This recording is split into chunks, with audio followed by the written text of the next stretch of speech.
Alright, this is an introduction to Tiggle's Playa shower, how to use it and some of the basic functions. I apologize in advance that this video probably isn't going to be shot super well, probably not even edited very well, and it'll probably be filled with cornball jokes.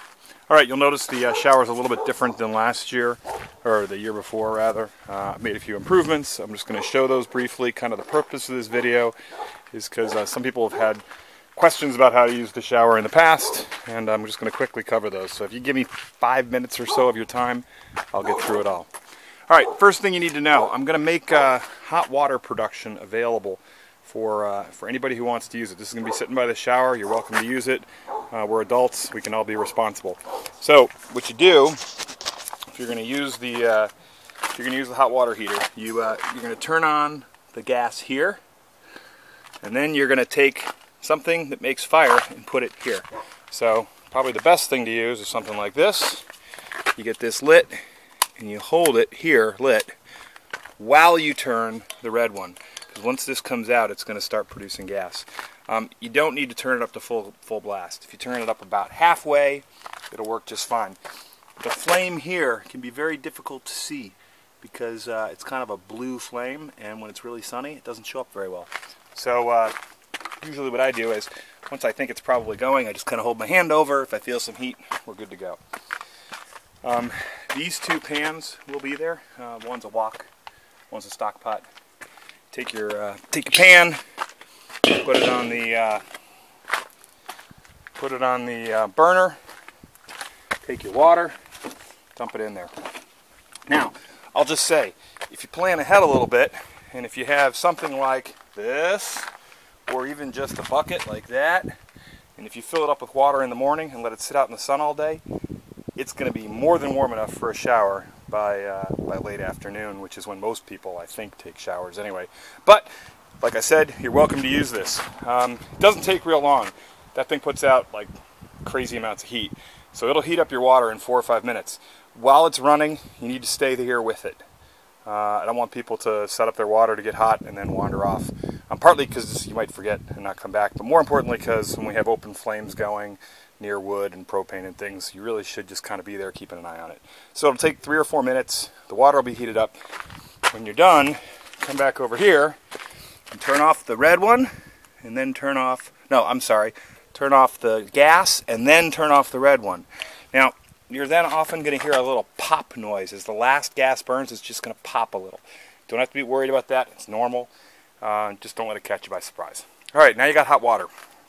So let's just pretend this had water in it, except we're not going to use that. We're going to use one of these, because this is easier for my demonstration purposes. So now you come over to the shower. First thing to notice, it's a big step up. It's a pretty high shower. There's a reason for that. It's because of our catch tank over there. I'll get to that in a minute. But it's going to be a big step up. If any of the people who are a little shorter want to bring another step, you're welcome to. If somebody wants to build a better step, that's awesome. But you got to be prepared. You're going to have to step up here. When you're going to step up again into the shower. And this is where, now you'll notice the shower itself is not on the ground. It can't go to the ground. The reason it can't go to the ground is if you see here, the valve comes out the bottom. If this thing goes down to the ground, it's going to break that valve. And we're not going to have a shower to use anymore. First thing you're going to want to do is make sure the valve is turned off. So when it's turned perpendicular, it's off. When it's turned in line, it's on. So turn your valve off. Then take your water and pour the water into the shower. Now normally you'd pour more in than that. I'd say the typical shower is anywhere between 1 and maybe 3 gallons. Hardcore people can make by with 1 gallon. Some people, me, I usually go 2. I know some people like to have 3 or 4 gallon showers. Honestly, you can take as big a shower as you want. It really comes down to how much water did you bring to the playa.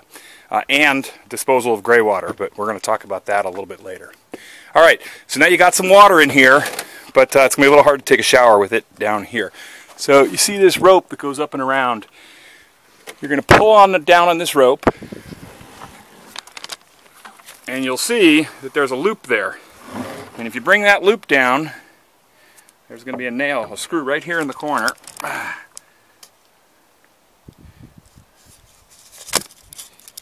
I do not know if I am still shooting or not. I'm going to stop and then splice it in. Oh, no, looks like it is still shooting. Sorry about that. So there's a screw there. That is the right height. Turns out it's the right height for everybody. There aren't two settings. When I figured out what the height was, I didn't take into consideration the handle. So that's the height for everybody now. It's right at about the 6-foot level. I think the shorter people are going to be able to reach it, and the taller people are going to have to just watch their head just a little bit. All right, so now you got it set up. You got it up there for water. All you're going to have to do is turn this valve so it's in line, and boom, water starts coming out. I'm not shooting it into the shower right now because I don't actually have the gray water tank set up, and I don't want water to get it all wet, and I still have to put the shower away, etc. Okay, one option we have is to make this hose a little shorter, although I kind of like a long hose. If anybody feels strongly about having a shorter hose, feel free to post your request, and I will consider cutting this hose off to a shorter length. The nice thing here is it'll go all the way to the ground, so you can rinse off your feet, or you can rinse off your head, or wherever you need to rinse. Okay, next to the shower, you're going to see this. That's for people who have their own solar water showers or something like that. If you want to hang your solar water shower, use this rope, please. Please don't try to take down the existing shower. Just leave it up there. You're going to have to work around it. We've had people in the past who've tried to take this down and then put their solar shower up, and it just becomes a bit of a mess. So use this rope. You can tie off whatever you want to it. It's good and strong. It'll hold a solar shower, whatever. Now, having said that, my recommendation, take your solar shower and dump it into the bucket, and then just use this shower. But if you really feel committed to using your solar shower, you're welcome to. Okay, when you're done, the water's probably going to be empty. If you wanted to be a good egg, you could turn the valve back to closed in case the next person forgets. And that way, when they dump their water in, it won't immediately empty all over the place. But when you're done, the one thing I would like people to do is to unhook it here and lower the bucket back down. The reason we do that is because we get windstorms on the Playa.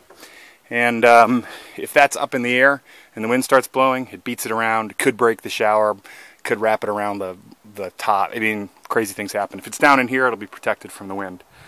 You're going to notice out here, it's going to be tied off. Right now, it's just cinched. It's going to be tied off here. I need that to stay there tied all the time. There's a reason for that. That's the thing that makes sure this thing doesn't go down and hit the ground, and we don't break off this valve, and then we don't have a shower anymore. There is going to be a door. Here's the door. It's hinged. It'll be mounted right here on the front, and it'll swing shut. There'll be a latch so that when you're inside, you can latch it shut. I may put a latch on the outside as well so that when you're done, you can latch it shut, so that if the wind comes, it doesn't start trying to rip the door off the face of the shower. But we'll see on that. But the door will be mounted. It's not mounted right now because I'm working solo, and hanging a door with just one person is kind of a giant pain in the ass. All right, that's the shower. Only other thing you need to know, biodegradable soap. So you're going to bring your soap, you're going to bring your water. Make sure your soap is biodegradable. That one actually isn't, just for demonstration purposes. You can get biodegradable soap at any kind of a camp store or a Whole Foods or anything like that.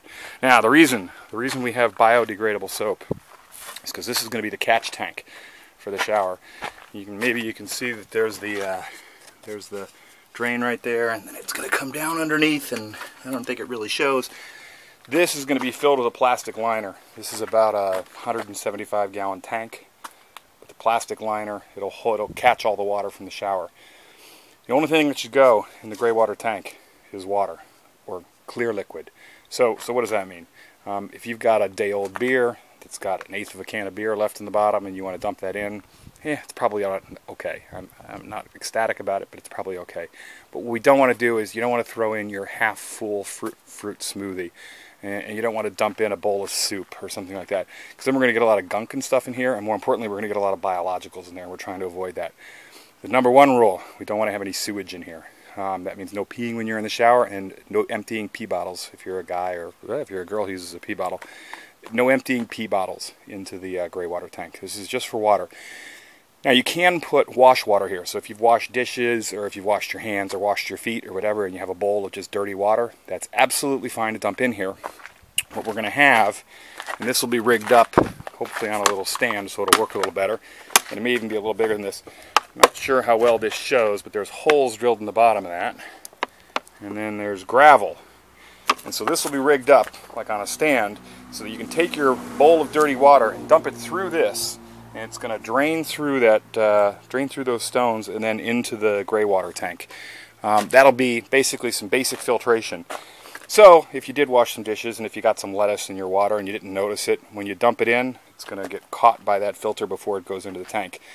Again, if you want to be, especially if you want to earn some bonus points, then fish your lettuce back out of there, because otherwise we're going to have a filter that's full of lettuce and garbage. So, okay. Then you'll notice there's going to be a second tank next to the first tank. You don't really need to worry about this one. Please don't dump water in it. Periodically, this big tank, believe it or not, that whole tank will get full. If we can arrange gray water pump outs, we're going to do that. In which case it's going to cost us like $100, or it's basically $1 a gallon, and somebody will come and pump out the tank for us. However, sometimes that's harder to get accomplished than it sounds. In which case, this is a 12-volt pump, and I can drop it into the gray water tank that will have nothing but water in it, and I can pump it up into this, which is a settling tank. It's a 3-foot deep tank. That was our door falling over, nothing to worry about. The settling tank, that will be pumped from the gray water tank into the settling tank. We'll add a little bit of bleach into it. Bob will add a substance he's purchased, Skyhook, my brother, will add a substance he's purchased called flocculant. And what flocculant does is it makes all of the particulates settle. So what will end up happening is we'll pump the water into here, we'll add the flocculant, we'll let it sit for 6 or 8 hours. All of the solid stuff will drop out into the bottom of the tank, and we'll be left with relatively, certainly not drinkable, but relatively clean water from about here to the top. Then we can scoop that water off or siphon that water off, and that water is actually safe to distribute onto the playa. You probably wouldn't want to use it as any kind of cleaning water or anything like that, although with the bleach and the flocculant it's relatively safe. But still, you don't really need to worry about it. I just want to draw it to people's attention because I don't want anyone to add water to it. I might even put a cover on it or something, because I really don't want anybody putting anything in that, because that's going to be kind of this treated water. We want to make sure we're following the rules if we're then going to dump that onto the playa, which is the big intention. Okay, I think that covers most everything about the playa shower and how to use it. This video went a little bit longer than I expected, and I probably missed a few things. I may end up putting together frequently asked questions or something. I really do appreciate your taking the time to watch it, and enjoy the shower. Oh, hey, I did have one surprise. You'll notice I painted this an absolutely eye-blisteringly shade of Battleship Gray. That's no accident. That's actually on purpose. Okay, that's not true. It was kind of an accident. It just happens to be the paint that I had extra. But what I started thinking when I was doing it is that it would be pretty cool if some of the people in our camp who are maybe a little more artistic and creative than me, if you wanted to decorate it or paint it or anything like that. So, I don't know, anything from cans of spray paint, and you can just tag it like with graffiti, or if somebody wants to bring any kind of decoration, you're welcome to. It's got 3 very large, relatively flat surfaces. There's a little texture on it because this is old wood. But 3 surfaces that are about 3 feet by 4 feet, plus a door, although the door does have the handle on it, so it's very not smooth. There's also the inside, and there's really no reason the inside of the shower couldn't be painted as well. So if you want to bring paint and you want to paint the inside of the shower, that's fine. If you do that, I recommend maybe putting a sign up or something that says, just painted, noon, Tuesday. Then people will know to wait at least 3 or 4 hours before they take a shower to make sure they don't ruin your paint job. Anyway, that'd be cool. Like I said, anybody who's creative, if you want to coordinate with each other, maybe you want to make sure that the colors are going to kind of go together. But to be honest, I leave that up to you. All right, so that's it on the shower. 15 minutes. Apologies for that. And can't wait to see y'all guys all out on the playa.